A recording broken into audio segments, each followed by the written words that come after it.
Hola chicos, nuevamente en mi canal. Hoy quiero compartir un tema que podemos decir que es conocido para muchos, sobre el remanente de Dios en los últimos días. Esto a veces ha traído confusión en muchas iglesias porque nosotros nos preguntamos dónde está el remanente de Dios, porque hay miles y miles de iglesias alrededor del mundo. Pero para poder entender referente al remanente de Dios, tenemos que irnos a la Biblia desde el principio hasta el final. Y quiero hacerte un resumen referente al remanente de Dios en los últimos tiempos. Quiero decírtelo desde ahora, en este video. Dios no se fija en raza de cierta familia para decir, este es mi remanente. Lo digo especialmente para los que son judíos, porque hay hermanos judíos que dicen que porque vienen de la descendencia de Abraham, ya Dios los escogió a ellos para hacer un remanente final y que Dios los escogió del principio y estarán hasta el final. Quiero decirte que Dios no trabaja de esa manera. Dios expone su palabra para los que lo obedezcan y sean fieles a sus mandamientos. Ese es el remanente de Dios.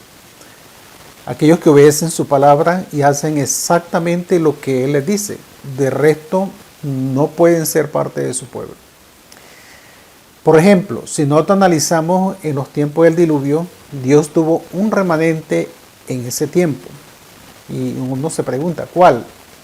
Si nosotros analizamos en el libro de Génesis, la familia que había quedado siendo fiel a su palabra era Noé y su familia, sus 3 hijos y las esposas de sus hijos.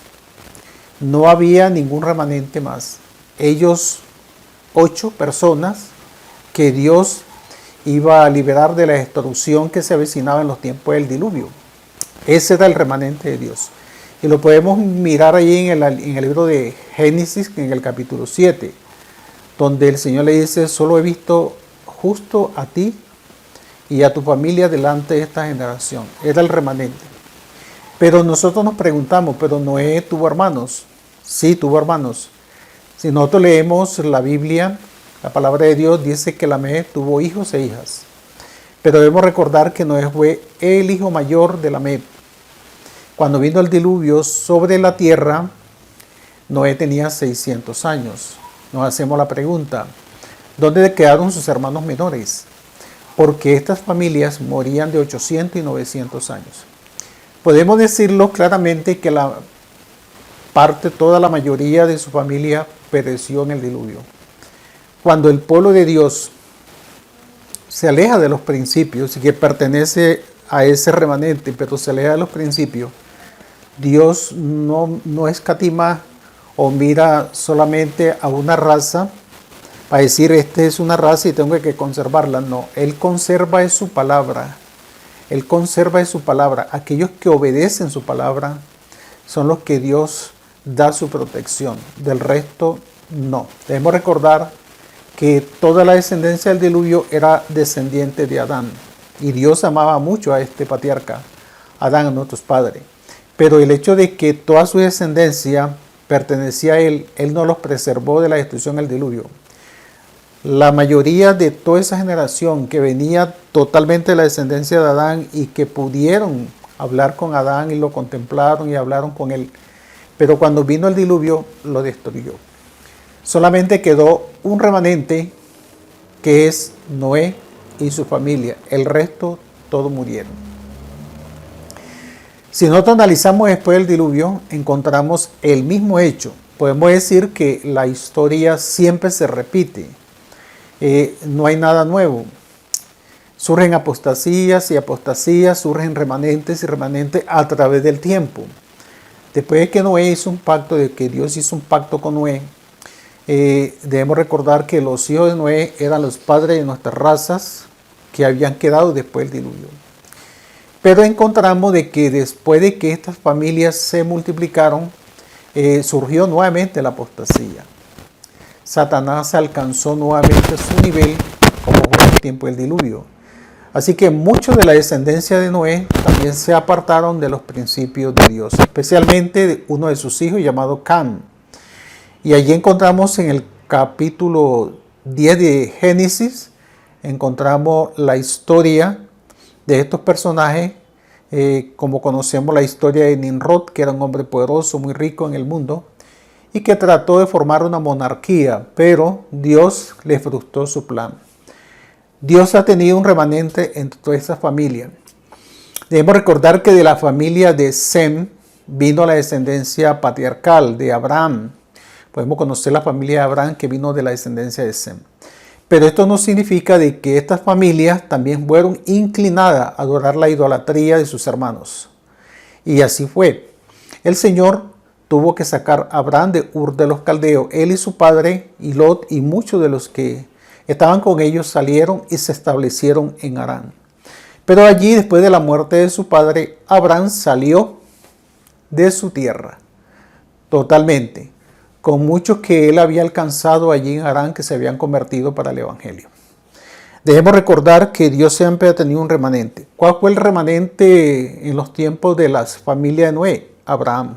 Fue el remanente que Dios sacó para conservar sus verdades en esta familia. Y si nosotros analizamos el remanente de Abraham hasta que salieron de Egipto, Dios lo conservó por un periodo casi de 300 años. Conocemos la historia de que Abraham tuvo un hijo llamado Isaac. Isaac tuvo dos hijos, Jacob y Esaú. Y debemos recordar que de Jacob vino el pueblo de Israel con sus 12 hijos que él tuvo, 12 patriarcas. Y conocemos la historia de Esaú, que se apartó totalmente de los principios de Dios. Más adelante encontramos que cuando la familia de Jacob llega a Egipto, que conocemos la historia de José, que fue vendido por sus hermanos, después de que José se declaró delante de sus hermanos, su familia fue a vivir a Egipto. Allí se multiplicaron, pero habían solamente 70 personas que llegaron a Egipto. O sea que había quedado un remanente desde los tiempos de Abraham hasta que entraron a la tierra de Egipto. Debemos recordar que Abraham tenía más o menos a su cargo más de 1000 personas. Debemos recordar cuando él fue a la batalla para rescatar a su sobrino Lot, él reunió como 300 hombres que eran siervos de él, de su propia familia, para enfrentar a sus enemigos. Debemos recordar que estos hombres tenían esposa, tenían hijos, y él tenía en su cargo, Abraham, más o menos como 1000 personas. Pero cuando entraron a Egipto, eran 70 personas. Dios ha tenido un remanente que ha perseverado. Pero si nosotros seguimos analizando la historia después de que salieron de Egipto, el pueblo de Dios peregrinó por un desierto 40 años. Nosotros conocemos la historia porque peregrinaron en el desierto 40 años. Hubo ciertas apostasías en el pueblo de Dios y el Señor los sentenció en el desierto por 40 años. Después de 40 años entró un puñado de personas, los que nacieron en el desierto, y algunos hijos pequeños que vinieron de Egipto fueron los que entraron a la tierra de Canaán. Ese fue el remanente. Pero el resto que salió de Egipto, que ya tenían años muy avanzados, de 20 años hacia adelante, perecieron en el desierto. Y perecieron todos. Solamente entraron a la tierra de Canaán Josué y Caleb de mayor edad. Esto no significa de que todos que murieron en el desierto se perdieron. No. En el desierto también hubo arrepentimiento en ese periodo de tiempo. Pero la sentencia era que no entrarían a la tierra de Canaán. Pero sí quedó un remanente que entró a la tierra de Canaán. Después de ahí hacia adelante, de que entraron a la tierra de Canaán hasta que Cristo apareció, había pasado casi un periodo de 1500 años. En ese periodo de tiempo Dios soportó a Israel por mucho tiempo, por ese periodo, podemos decirle largo, de un periodo de 1500 años.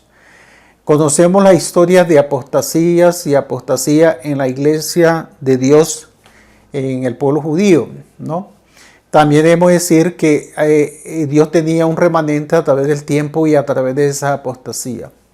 Debemos recordar que el pueblo judío se dividió después de la muerte de Salomón en dos organizaciones. la organización del norte y la del sur. La del norte representaban las 10 tribus y las del sur representaban 2, la tribu de Judá y la tribu de Benjamín. Y allí en ese lugar estaba el templo. Pero Dios tenía remanente en los dos lados, hombres fieles aquí en este bando y hombres fieles también en el otro bando. Si recordamos la historia de Elías, cuando él le dijo al Señor que él solamente había quedado, él le dijo a Elías que habían 7,000 allí en las 10 tribus del norte que no habían doblado su rodilla ante Baal, que permanecían fieles y leales a Dios. Solamente Dios conocía el corazón. Dios sabía que allí en las 10 tribus del norte había un pequeño remanente también. Y así analizamos hasta que vino el tiempo totalmente de los reyes que caducó, donde fue serie de apostasía, pero había siempre un remanente. Cuando fueron llevados cautivos, la mayoría de lo poco que salieron de allí era un remanente pequeño que había permanecido fiel. Y entre esos remanentes estaba Daniel y su familia y otras familias más que permanecieron fieles a los principios de Dios. Después de que se cumplieron el periodo de los 70 años y que Dios dio el primer decreto por Ciro para que salieran del exilio, de su esclavitud para reconstruir la nación, no todos los judíos salieron. Algunos judíos se quedaron en las tierras paganas porque allí habían prosperado, tenían sus casas, de pronto tenían mansiones, tenían sus fincas y no quisieron abandonar esas tierras y se quedaron. Solamente un remanente salió para reconstruir la nación y el resto se quedó, ¿no?, en esas tierras. Conocemos la historia de Esther. Sobre la historia de Esther, la historia del pueblo judío que no habían salido en el primer decreto, pero no escucharon ni el primero ni el segundo y se quedaron en las tierras y se enfrentaron con la muerte en los tiempos de Esther. Así que cuando se dio el tercer decreto, muchos de ellos abandonaron las tierras y volvieron a su tierra natal. Pero no todos, ¿no? Porque algunos se acostumbraron a vivir en medio del paganismo. Y su fe había sido mezclada. Solamente un remanente salió. Cuando 490 años después, cuando Cristo aparece en la escena, quiero decirte que Israel se encontraba en una condición espiritual muy devastadora. Aparece en la escena un profeta que fue el profeta Juan, que nosotros lo hemos leído mucho en los evangelios, donde él dijo unas palabras muy importantes. Él dijo: el hacha ya está puesta en la raíz de los árboles. Todo árbol que no dé fruto es cortado y echado al fuego.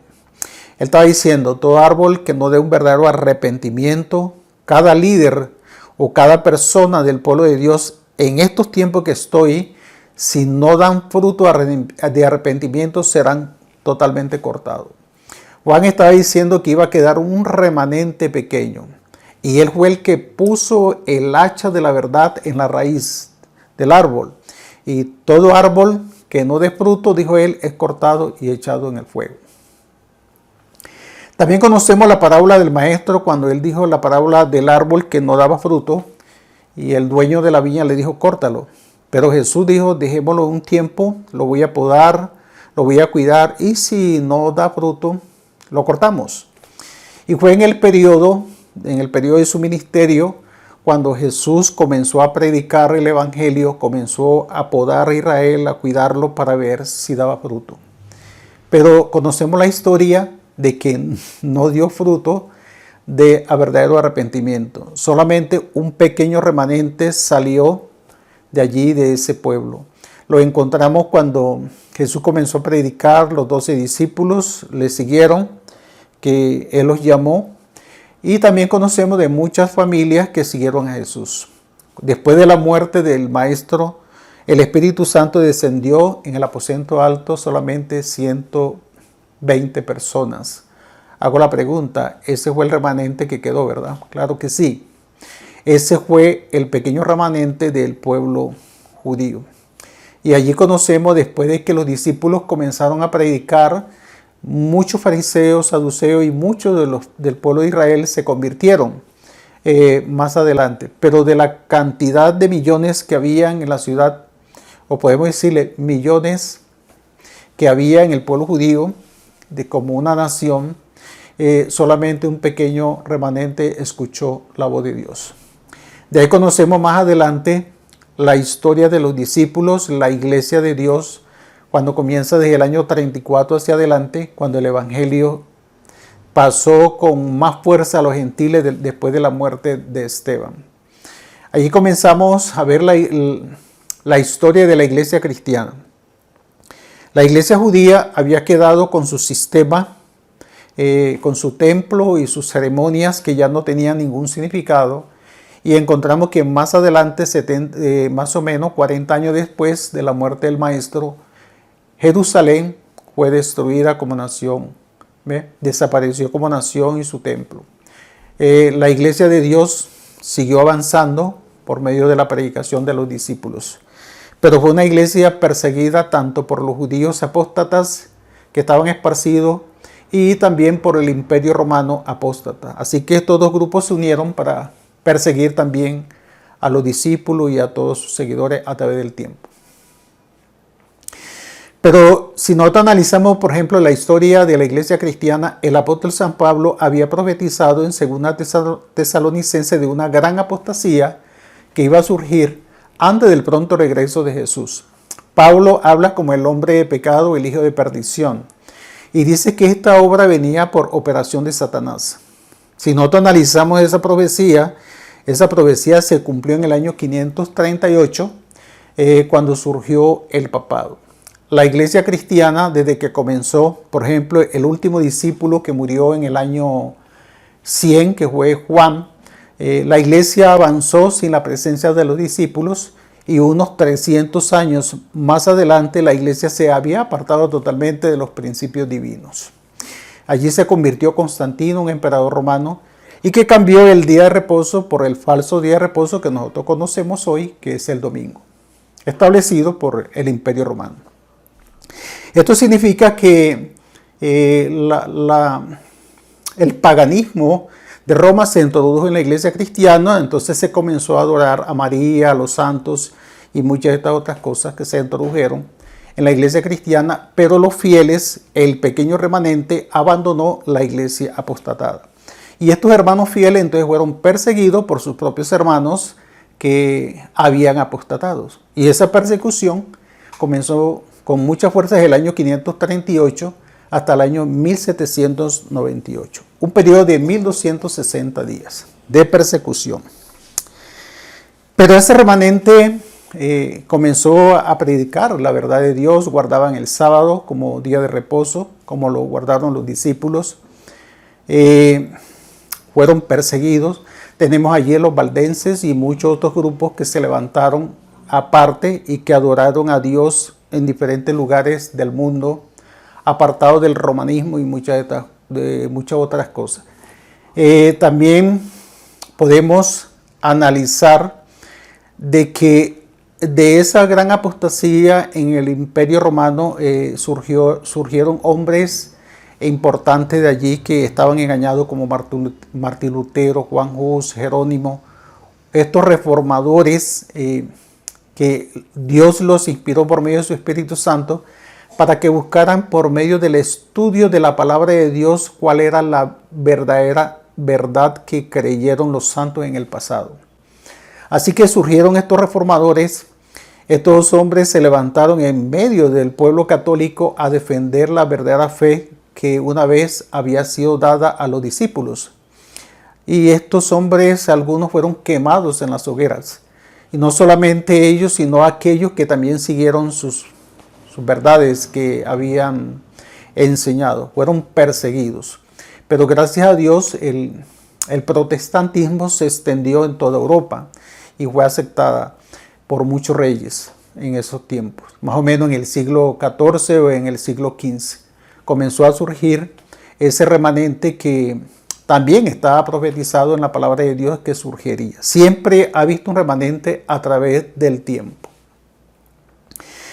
Y allí conocemos ese remanente que comenzó más o menos en el siglo XIV, siglo XV, Y más adelante encontramos las iglesias como la iglesia luterana, la iglesia bautista, las otras iglesias, bueno, muchas iglesias que tenían su nombre en ese tiempo y adoraban al verdadero Dios del cielo. Pero había un problema también. Estas iglesias se habían apartado totalmente de las claras enseñanzas de la verdad por ahí unos 300 años más adelante, después que el protestante surgió. Bajaron sus normas y la mundanalidad también comenzó a introducirse en estas iglesias protestantes. Si nosotros analizamos muy claramente, siempre habían personas inquietas en estas iglesias referente al pronto regreso de Jesús. Muchos estaban deseosos que Jesús viniera por segunda vez a este mundo. Habían sucedido algunas señales, por ejemplo el terremoto de Lisboa que sucedió en el año 1755, antes que se terminara la profecía de las 1260 días, que terminó en el año 1798. En el año 1755 sucedió la señal del terremoto y en el año 1780, como 25 años después, sucedió el oscurecimiento del sol. Después de unos 50 y pico de años más adelante, sucedió la caída de las estrellas en el año 1833. Si nosotros analizamos, habían hombres que habían analizado los eventos finales que Jesús había profetizado en Mateo 24. Ellos estaban muy atentos referente a que esa señal, esa última señal se había cumplido en ese tiempo, y ellos analizaban en Mateo 24, 29 hacia adelante, encontraban de que después que se cumpliría la última señal en el año 1833, que fue la caída de las estrellas, Jesús aparecería por segunda vez en las nubes de los cielos. Así que se levantó un personaje como fue Guillermo Miller para predicar este mensaje de salvación. De todos estos grupos protestantes en su tiempo, se iba a levantar también un pequeño remanente. Y aunque muchos digan de que el año de 1844 y todos estos movimientos que surgió de la predicación en 1833, que no iba de acuerdo a las profecías, yo quiero decirte que sí va de acuerdo a la profecía. Y se cumple allí en Apocalipsis capítulo 14, donde nos enseña los mensajes de los 3 ángeles. Guillermo Miller, en el año 1833, recibió una credencial de la Iglesia Bautista para que predicara ese mensaje. Y él comenzó a predicar ese mensaje de la segunda venida de Jesús y puso fechas y sacó los cálculos proféticos de la profecía de las 2300 tardes y mañanas. Y le dio exactamente en 1843 o 44 que Cristo iba a aparecer por segunda vez. Pero llegó esa fecha y realmente el Señor Jesús no apareció. Los cálculos estaban exactamente bien, ¿cómo decirte? Los cálculos eran exactos, pero el evento fue el que no se cumplió. De ese gran chasco que sufrió la iglesia en 1843 a 1844, que Cristo no apareció, muchas familias abandonaron sus propias iglesias y se unieron al gran movimiento millerista en ese tiempo.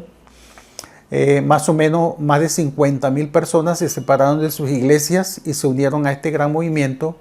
Pero después del gran chasco de 1844, muchos de estas familias, algunos se fueron al mundo, otros volvieron a sus antiguas iglesias, y otros perseveraron en escudriñar la Escritura para ver qué había pasado. Y entre ese pequeño grupo que quedó, un pequeño remanente que quedó de ese grupo, fue el gran movimiento adventista del séptimo día que nosotros conocemos hoy, el movimiento adventista del séptimo día. Quiero decirte que el movimiento adventista surgió de acuerdo a la profecía. Es una iglesia que surge exactamente donde Dios apunta a la profecía para que dé un mensaje de salvación para estos últimos días. Aunque muchos no lo crean así, pero si analizamos la historia de los eventos que ha venido a través de la historia, veremos de que el movimiento adventista surge de acuerdo a la profecía divina. Es un gran movimiento que se levanta y que predica el mensaje del tercer ángel. No solamente el mensaje del tercer ángel, también predica el mensaje del primero y el segundo. De estos dos mensajes que se predicaron en el año 1833 a 1843, que se predicó el mensaje del primero y el segundo. Pero en 1844 hacia adelante se vino a predicar el mensaje del tercer ángel, pero la Iglesia de Dios tiene la responsabilidad de predicar los tres mensajes especificados en la palabra de Dios. Si nosotros analizamos también el pueblo adventista, así que como ha visto un remanente a través de la historia, en los tiempos del diluvio, en los tiempos de Noé, en los tiempos de Abraham, en los tiempos después de que el pueblo judío salió de Egipto, el remanente que quedó cuando Cristo apareció, que salió un remanente también, el remanente de la iglesia cristiana que quedó observando el sábado y que fueron perseguidos.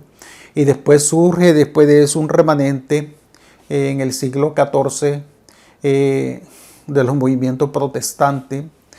Y después de 1833 surge otro remanente que surgió del gran movimiento de Miller, Guillermo Miller, que hoy en día son reconocidos como los adventistas del séptimo día. Pero ¿qué es de los adventistas del séptimo día? Hay un remanente entre la iglesia. Quiero decirte que entre la iglesia adventista que existe hoy y que está esparcida alrededor del mundo y que son más o menos de 20 millones, si no es más, alrededor del mundo, también hay un pequeño remanente en medio de ella. El libro de Apocalipsis en el capítulo 12 habla de ese remanente final que queda, donde dice: el dragón se llenó de ira contra la mujer y se va a hacer guerra contra el resto de la descendencia de ella, que guardan los mandamientos de Dios y tienen la fe de Jesús. Al pueblo adventista se le ha comisionado predicar el último mensaje de amonestación al mundo, el mensaje de los tres ángeles, y tiene un poderoso mensaje que lo distingue al pueblo adventista. Nosotros como pueblo adventista no nos distinguimos tanto por el sábado ni por la segunda venida de Jesús, porque Guillermo Miller predicó mucho antes sobre la segunda venida de Jesús. Sobre el sábado, muchos grupos en el pasado lo guardaron. Inclusive la iglesia bautista guardaba el sábado antes que surgiera el gran movimiento adventista. Pero lo que sí nos hace a nosotros diferente de toda la iglesia es el mensaje del santuario, donde nosotros enseñamos en estos últimos días, como iglesia de Dios, de que Cristo está intercediendo en el templo celestial por todos nosotros, por su iglesia y por todos aquellos que murieron desde los tiempos de Adán hasta estos últimos días. Y también entendemos que hay un proceso de juicio que se está llevando en el cielo para cada individuo, para ver quiénes son los que tienen derecho de entrar a su reino y quiénes no tienen derecho. Así que el juicio, dice los apóstoles, que comienza por casa. Y Dios va a sacar un remanente, no solamente de la iglesia adventista, sino de todas las iglesias que están esparcidas alrededor del mundo. Debemos entender que Dios tiene grey o mucho rebaño en otras iglesias. Hay muchos hermanos fieles adoradores a Dios que aman a Dios de verdad, pero que no le ha llegado totalmente la luz de esta verdad. El libro de Apocalipsis capítulo 18 habla del último mensaje de amonestación al mundo y que sacudirá al mundo en todos sus cimientos, donde la verdad brillará y cada uno de nosotros tenemos que tomar decisión a favor de la verdad o a favor de la mentira. Pero Dios tiene mucho pueblo en este mundo y eso me alegra el corazón, porque hoy en día hay personas sinceras que están estudiando la palabra de Dios y están comprendiendo de que la palabra de Dios hay que predicarla tal como está escrita. Alabo al Señor Jesús por ese remanente final que Él sellará con su espíritu y que ese remanente final no verá muerte, verá venir a Jesús en las nubes de los cielos con poder y gran gloria. Ojalá tú y yo podamos estar en ese remanente final. que podamos perseverar en la verdad y triunfar con Cristo, y un día delante de su gloria podamos cantar el himno de victoria con palmas en las manos, como Juan lo vio ese día. Dios te bendiga y te guarde.